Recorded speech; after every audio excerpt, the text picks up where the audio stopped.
नमस्कार दोस्तों, स्वागत है आप सभी का दिशा स्टडी अड्डा में और घटना चक्र की टो सीरीज में। जैसा कि आप लोग स्क्रीन पर देख पा रहे हैं कि यह प्रैक्टिस सेट 3 है घटना चक्र टो सीरीज का। तो 2 मैं करा चुका हूँ पहले ही, तो ये तीसरा प्रैक्टिस सेट है और इसमें जो भी जीके जीएस के क्वेश्चन हैं, करंट अफेयर्स क्वेश्चन है लगभग 50 के अराउंड, तो वो मैं आप लोगों को कराऊँगा। तो आप लोग क्लास लीजिए और निश्चित ही आपको इस एग्ज़ाम में क्वेश्चन देखने को मिलेंगे। करंट अफेयर्स को तो आपको 4 से 5 क्वेश्चन सेम ऐसे ही देखने को मिल सकते हैं आईटीजी। ठीक है, आप लोग जैसे देख पा रहे हैं कि 6 7 सीरीज एक से नहीं दिया हुआ है, 6 7 8 इस तरह नंबर दिए हुए हैं। तो जो बुक में जिस नंबर पे जो क्वेश्चन है वही सेम ऐसे ही मैंने पीडीएफ बना दी है इसकी, और मैंने नंबर चेंज नहीं किए हैं। तो आप लोग, यदि आप लोगों को यकीन ना हो तो आप लोग घटना चक्र किसी के पास भी हो तो टो सीरीज में जो पेट का है तो उसमें आप लोग देख सकते हैं कि सेम क्वेश्चन सेम नंबर पे ऐसे ही मिलेगा। ठीक है, तो ये मैंने सीरियल से नहीं डाले हैं, तो ऐसे ही हैं सेम, तो आप लोग देख सकते हो। तो चलिए शुरू करते हैं। छठवां क्वेश्चन है कि अप्रैल 2025 में किसे 23वें विधि आयोग का अध्यक्ष नियुक्त किया गया है। तो इसका राइट आंसर हो जाएगा ऑप्शन बी। जैसा कि मैंने टिक भी लगा दिया है कि मैं आप लोगों को पीडीएफ भी टेलीग्राम में शेयर कर दूंगा। तो आप लोग, यदि आपके पास बुक नहीं है तो कोई दिक्कत नहीं है, जीके जीएस के जो भी आप क्वेश्चन प्रैक्टिस करना चाहें, रिवीजन करना चाहें, तो आप लोग पीडीएफ से देख सकते हैं या आप लोग मेरी क्लास यूट्यूब पे भी देख सकते हैं। तो जो दिनेश महेश्वरी हैं वो 23वें वित्त आयोग के अध्यक्ष नियुक्त किए गए हैं। तो यह जो अप्रैल 2025 में उच्चतम न्यायालय के पूर्व न्यायाधीश थे। ठीक है, अप्रैल 2025 तक, और उसी दौरान इनको 23वें वित्त आयोग का अध्यक्ष चुना गया है। तो इनका जो कार्यकाल होगा वो 3 वर्षों तक होगा। तो इनका कार्यकाल अगस्त 2027 तक रहेगा। नेक्स्ट क्वेश्चन होगा कि मध्य प्रदेश के किस शहर में स्वच्छ भारत मिशन शहरी के तहत भारत का पहला सार्वजनिक निजी भागीदारी मॉडल पीपी आधारित हरित कचरा प्रसंस्करण संयंत्र स्थापित किया जा रहा है। तो इसका राइट आंसर हो जाएगा option C, Indore. Next question होगा 34वां सरस्वती सम्मान 2024 किसे प्रदान किया जाएगा। तो इसका राइट आंसर हो जाएगा ऑप्शन बी, महोपाध्याय भद्रेश दास स्वामी जी को। तो इनका 2024 का जो 34वां सरस्वती सम्मान है वो इनको दिया गया है। तो इनकी जो कृति है, यानी कि जिसकी रचना की है उन्होंने, तो उसका नाम है स्वामी नारायण सिद्धांत सुधा। यदि आपसे क्वेश्चन भी पूछ ले अदर इसी से रिलेटेड तो आप लोग बता सकें। तो स्वामी नारायण सिद्धांत सुधा इनकी कृति है जो कि संस्कृत में इन्होंने लिखा है। तो उसके लिए इनको 34वां सरस्वती सम्मान 2024 प्रदान किया गया है। नेक्स्ट क्वेश्चन होगा कि अप्रैल 2025 में किस राज्य में lab on wheels mobile science lab परियोजना का द्वितीय चरण शुरू किया गया है। तो यह शुरू किया गया है उत्तराखंड में। इसका राइट आंसर हो जाएगा ऑप्शन डी, यानी उत्तराखंड। नेक्स्ट क्वेश्चन होगा कि तीसरा अंतर्राष्ट्रीय क्वांटम संचार सम्मेलन 2025 कहाँ आयोजित किया गया है। तो इसका राइट आंसर हो जाएगा ऑप्शन ए, नई दिल्ली में। और इसका जो विषय होगा तो सुरक्षित संचार और क्रिप्टोग्राफी के भविष्य, यह इसका विषय है। नेक्स्ट क्वेश्चन होगा कि अप्रैल 2025 में कौन सा बैंक ट्रेन में एटीएम लगाने वाला पहला बैंक बन गया है। तो यह है बैंक ऑफ महाराष्ट्र। यानी कि जो बैंक ऑफ महाराष्ट्र है तो वो ट्रेन में एटीएम लगाएगा। तो यह जो योजना शुरू की गई है तो यह मुंबई से मनमाड़ पंचवटी एक्सप्रेस में लगाया गया है। यानी कि जो मुंबई से ट्रेन चलेगी मनमाड़ के लिए, मनमाड़ जो पड़ता है वो गोवा में पड़ता है, तो जो पंचवटी एक्सप्रेस है उसमें लगाया गया है, पहली बार चेक किया गया है। यानी कि तो यह भारत में पहली बार है कि इस तरह का ट्रेन में एटीएम लगाया गया है। यदि यह सक्सेस रहता है तो फिर आगे भी ट्रेनों में लगाया जा सकता है। तो ये मोस्ट इंपॉर्टेंट क्वेश्चन है दोस्तों, याद रखिएगा, हो सकता है पूछ ले। अप्रैल 2025 में कितने क्षेत्रीय ग्रामीण बैंकों आरआरबी के विलय के संबंध में अधिसूचना जारी की गई है। तो इसका राइट आंसर हो जाएगा ऑप्शन डी, 26। नेक्स्ट क्वेश्चन होगा कि प्रतिवर्ष जल दिवस, विश्व जल दिवस कब मनाया जाता है। तो यह मनाया जाता है, ऑप्शन बी इसका सही आंसर हो जाएगा, 22 मार्च को मनाया जाता है। और इसका जो मुख्य विषय होगा, तो इसका मुख्य विषय हो जाएगा ग्लेशियर संरक्षण। ठीक है। नेक्स्ट क्वेश्चन होगा कि जून 2025 में भारत ने किस अंतर्राष्ट्रीय संगठन की अध्यक्षता हासिल की है? तो इसका राइट आंसर होगा ऑप्शन सी, अंतर्राष्ट्रीय प्रशासनिक विज्ञान संस्थान की अध्यक्षता भारत ने हासिल की है। तो यह अध्यक्षता जो भारत है, यह 2025 से 2028 के बीच अध्यक्षता करेगा भारत इसकी। जो इसका कार्यकाल होगा वो 2028 तक रहेगा यानी कि। तो इसका जो मुख्यालय है, तो इसका मुख्यालय है बेल्जियम के, जो बेल्जियम है उसके जो ब्रुसेल्स सिटी है वहाँ पे है।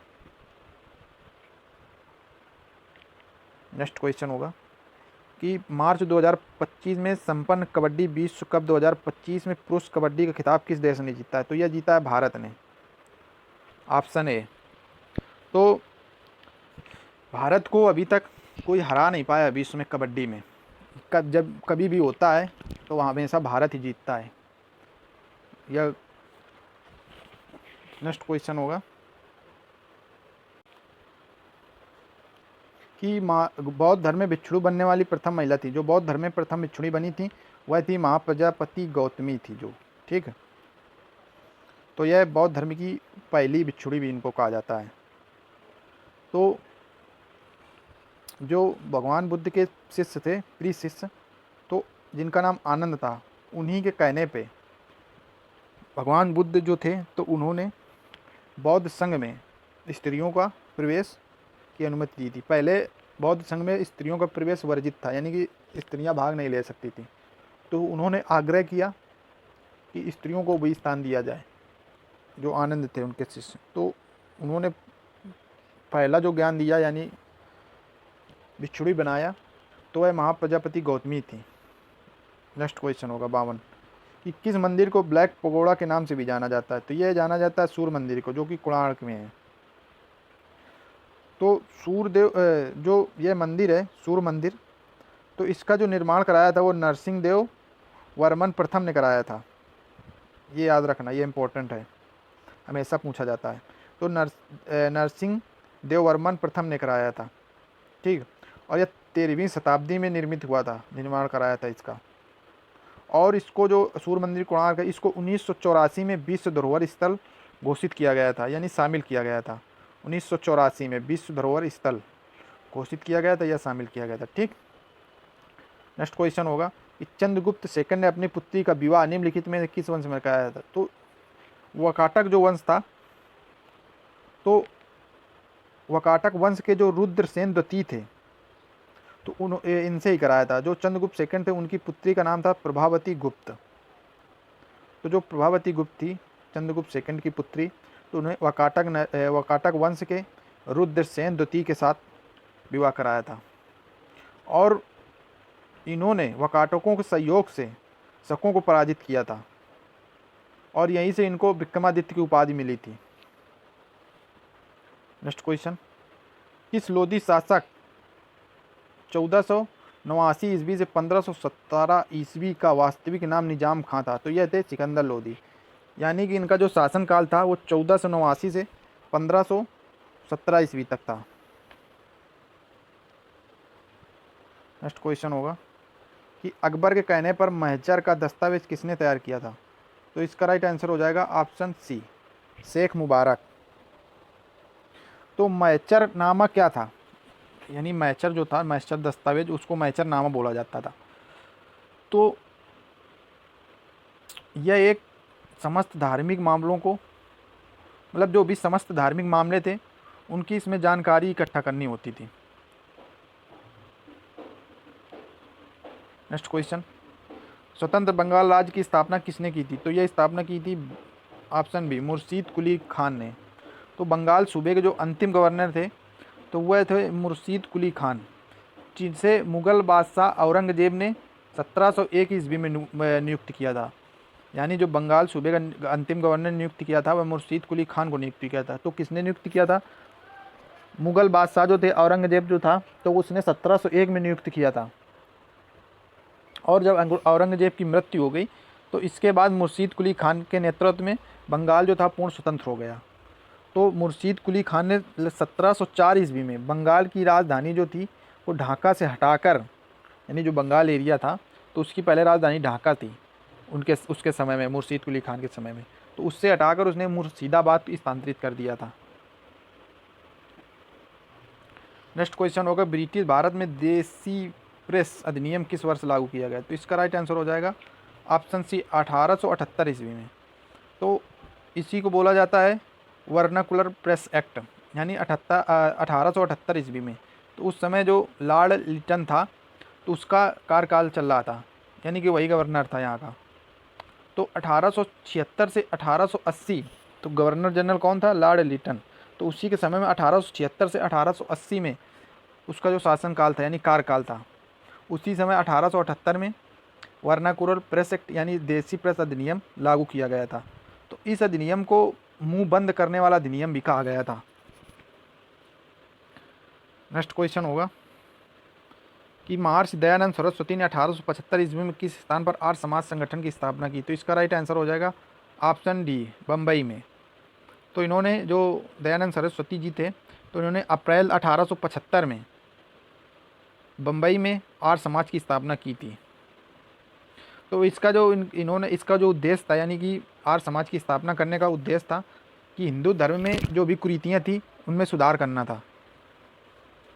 तो उस टाइम, अभी भी हैं हिंदू धर्म में कुरीतियाँ और पहले भी थी, हालांकि इन सब के प्रयास से काफ़ी सुधार भी हुआ है। जैसे क्या नाम है तुम्हारा, सबसे बड़ी प्रॉब्लम तो दहेज ये थी, सती प्रथा, स्त्रियों को जला देते थे। तो ये बहुत सारी कुरीतियाँ थी, तो ये सब सारी चीज़ें बंद हुई धीरे धीरे। नेक्स्ट क्वेश्चन, किस ब्रिटिश अधिकारी के गोली चलाने के आदेश के परिणाम स्वरूप जलियांवाला बाग हत्याकांड हुआ था? तो यह था जनरल डायर, इसका नाम रेजिनाल्ड डायर भी था। तो 13 अप्रैल 1919 को बैसाखी का दिन था। तो अमृतसर में जलियांवाला बाग में एक सभा बुलाई गई थी। तो वहाँ पे जो जनरल डायर था उसने निहत्थे लोगों पर गोलियां चलवा दिया था। तो इसमें लगभग 1000 लोगों की, उसके अनुसार लगभग 1000 लोगों की मृत्यु हुई थी। नेक्स्ट क्वेश्चन होगा कि अगस्त 1907 में मैडम भीखाजी कामा विदेशी धरती पर भारतीय ध्वज फहराने वाली पहली महिला बनी। उन्होंने जर्मनी में भारतीय ध्वज फहराया था। ठीक, नेक्स्ट क्वेश्चन होगा, भारत के राष्ट्रपति द्वारा राज्यसभा में कितने सदस्यों को नामित किया जा सकता है? तो ये इसका राइट आंसर हो जाएगा ऑप्शन ए 12। यानी कि संविधान के अनुच्छेद 80 के तहत जो भारत के राष्ट्रपति वो राज्यसभा में 12 सदस्यों को नामित करते हैं। तो जो 12 सदस्य होते हैं तो वह साहित्य से आ सकते हैं, कला से आ सकते हैं, विज्ञान या समाज सेवा, तो इन विशेष क्षेत्रों से नियुक्त किया जाता है। नेक्स्ट क्वेश्चन होगा, म्यांमार निम्नलिखित में किस राज्य के साथ अपनी सीमा साझा नहीं करता है? तो यह सिक्किम के साथ नहीं करता है। नागालैंड, मणिपुर, मिजोरम, ये जो राज्य इनके साथ साझा करता है।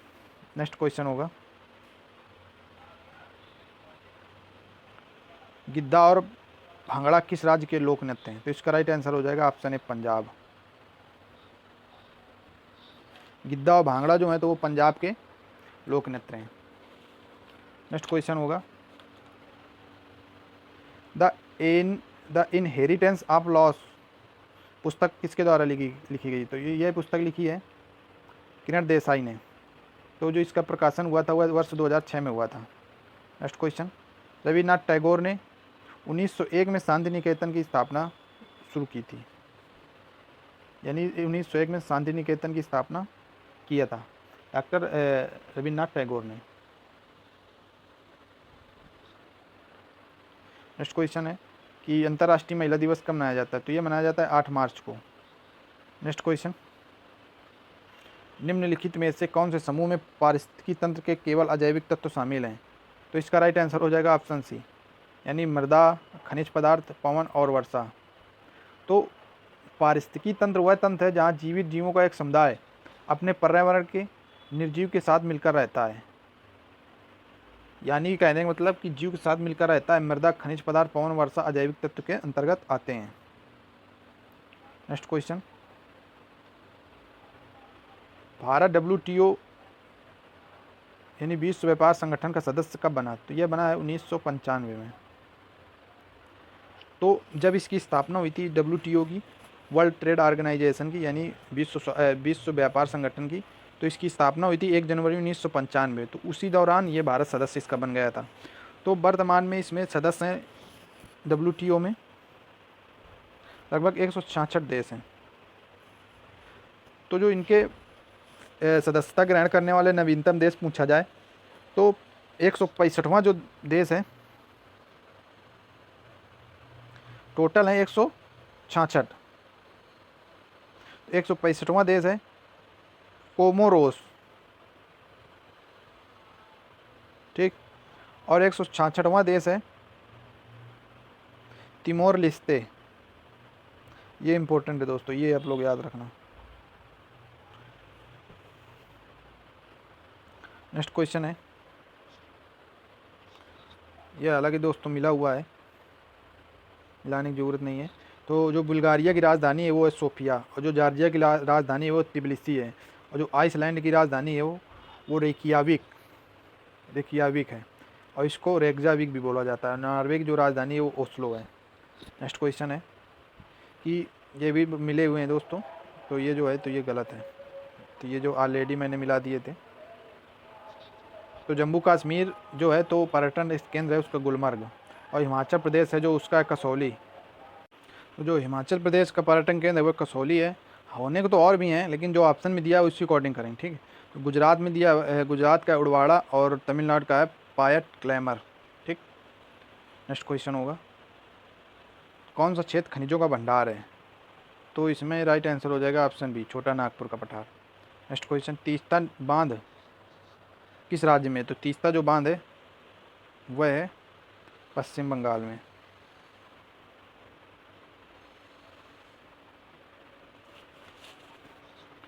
नेक्स्ट क्वेश्चन हो जाएगा, केरल और कर्नाटक में पूर्व मानसून वर्षा को आम्र वर्षा नहीं है, आम्र वर्षा के रूप में भी जाना जाता है। नेक्स्ट क्वेश्चन होगा कि मध्य अक्षांश के तटीय प्रदेशों में शीतोष्ण सदाबहार वन प्रकार के वन पाए जाते हैं। यानी जो मध्य अक्षांश है तो उसके जो तटीय प्रदेश हैं तो उसमें किस प्रकार के वन पाए जाते हैं? उसमें पाए जाते हैं शीतोष्ण सदाबहार वन। तो जैसे कि दक्षिणी पूर्व अमेरिका हो गया, दक्षिणी चीन हो गया, दक्षिणी पूर्वी ब्राज़ील हो गया, इस तरह के देश जो हैं तो वहाँ पे शीतोष्ण सदाबहार वन पाए जाते हैं। नेक्स्ट क्वेश्चन होगा, विश्व का सबसे ऊंचा पठार कौन सा है? तो विश्व का सबसे ऊंचा पठार है तिब्बत का पठार। नेक्स्ट क्वेश्चन होगा, हरित क्रांति का पहला चरण युग्म तौर पर 2 फसलों उनके उगाए जाने वाले क्षेत्रों तक सीमित था। निम्नलिखित में कौन सा युग्म 2 फसलों का सबसे अच्छा निरूपण करता है? तो इसका राइट आंसर हो जाएगा ऑप्शन ए, गेहूँ और चावल। नेक्स्ट क्वेश्चन, नीति आयोग का पदेन अध्यक्ष होता है? तो इसका अध्यक्ष होता है प्रधानमंत्री। नेक्स्ट क्वेश्चन होगा, उदारीकरण के लिए निम्नलिखित में किस विधि का प्रयोग किया जा सकता है? तो उदारीकरण के लिए ऑप्शन ए, यानी कि अधिकांश उद्योगों में लाइसेंसिंग अनिवार्यता को समाप्त करना, ठीक। नेक्स्ट क्वेश्चन होगा, इनमें से कौन सा किसी अर्थव्यवस्था के तृतीय क्षेत्र का एक घटक है? तो इसका राइट आंसर होगा ऑप्शन बी, होटल और रेस्टोरेंट। ये जो होटल और रेस्टोरेंट हैं वो तृतीय क्षेत्र में आते हैं। पहले क्षेत्र में क्या आता है आप लोग कमेंट करके बताइए। तो पहले क्षेत्र में आता है दोस्तों कृषि। नेक्स्ट क्वेश्चन होगा, पंचायतों से संबंधित प्रावधानों का उल्लेख भारतीय संविधान के किस भाग में किया गया है? तो इसका राइट आंसर होगा ऑप्शन ए, 9, यानी भाग 9 में। नेक्स्ट क्वेश्चन होगा कि भारतीय संविधान का कौन सा अनुच्छेद यह निर्दिष्ट करता है कि सर्वोच्च न्यायालय द्वारा घोषित कानून भारत के क्षेत्र के भीतर सभी अदालतों पर बाध्यकारी होगा? तो इसका राइट आंसर होगा ऑप्शन ए, अनुच्छेद 141। नेक्स्ट क्वेश्चन होगा, किस समिति ने संविधान में मौलिक कर्तव्यों को सम्मिलित करने की सिफारिश की है? तो इसका राइट आंसर होगा ऑप्शन ए, स्वर्ण सिंह समिति। नेक्स्ट क्वेश्चन होगा, भारत के संविधान के अनुच्छेद 123 और अनुच्छेद 213 निम्नलिखित में से किस विषय से संबंधित है? तो इसका राइट आंसर होगा ऑप्शन सी, अध्यादेश बनाने की शक्ति।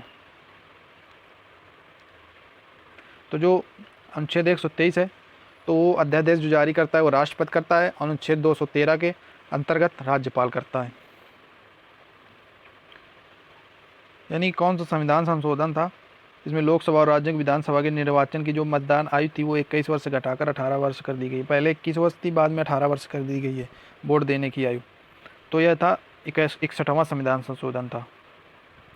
ठीक है, 61वां संविधान संशोधन अधिनियम 1988 और अनुच्छेद था 326। ठीक, नेक्स्ट क्वेश्चन होगा, दो निकटवर्ती सुरंग या गर्त के बीच 36 दूरी को किस रूप में जाना जाता है? तो इसका राइट आंसर होगा ऑप्शन सी, तरंग दैर्घ्य के रूप में। नेक्स्ट क्वेश्चन होगा, राशि के मापन उसकी इकाई कौन सा युग्म सुमेलित नहीं है? तो इसका सुमेलित नहीं है, ऑप्शन डी नहीं सुमेलित है। बाकी तापमान की केल्विन होती है, दाब की पास्कल और द्रव्यमान की किलोग्राम। नेक्स्ट क्वेश्चन, न्यूलेस के अष्टक नियम के अनुसार, अष्टक नहीं है अष्टक नियम है ये, और ये न्यूलेस नहीं है न्यूलैंड है, यानी कि न्यूलैंड के अष्टक नियम के अनुसार निम्नलिखित में से किस में सोडियम के समान गुण होते हैं? तो इसका राइट आंसर होगा option D, lithium. Next question है, माइटोकॉन्ड्रिया में नहीं पाया जाता, तो माइटोकॉन्ड्रिया में जीवाणु नहीं पाया जाता है। नेक्स्ट क्वेश्चन, चिकनगुनिया मच्छर के कारण होने वाला एक संक्रमण है, तो जो चिकनगुनिया है वो होता है ऑप्शन सी, एडीज। तो जो एडीज मच्छर होता है उसके काटने से चिकनगुनिया हो जाता है। दोस्तों आज की ये क्लास 50 क्वेश्चन के करीब थे, तो आप लोग इसको देखना ना भूलें, सारे इंपॉर्टेंट क्वेश्चंस हैं, जो भी करंट अफेयर्स के हैं वो भी तो और इम्पोर्टेंट है। तो क्लास को ज़रूर देखिए आप लोग, और क्लास को शेयर करिए जितना हो सके, और वीडियो को लाइक ज़रूर कर देना, और चैनल को सब्सक्राइब ज़रूर करिए, और क्लास को शेयर करिए। दोस्तों कमेंट करके ज़रूर बताना, क्योंकि आप लोगों को कमेंट ही हम लोगों की ताकत होती है, और लाइक्स ज़रूर करें जिससे हम लोगों को मोटिवेशन मिलता है, ताकि हम लोग और मेहनत करें आप लोगों के लिए। चलिए दोस्तों, जय हिंद। मिलते हैं कल एक नई क्लास में, प्रैक्टिस सेट 4 में, और एग्ज़ाम से पहले 2-3 दिन के अंदर मैं सारे करा दूंगा। तो आप लोग 20 से 25 मिनट सिर्फ देख सकते हो, आराम से कहीं भी हो, बैठे हो, खड़े हो, लेटे हो, तो देख सकते हो। चलिए मिलते हैं फिर से नई क्लास में।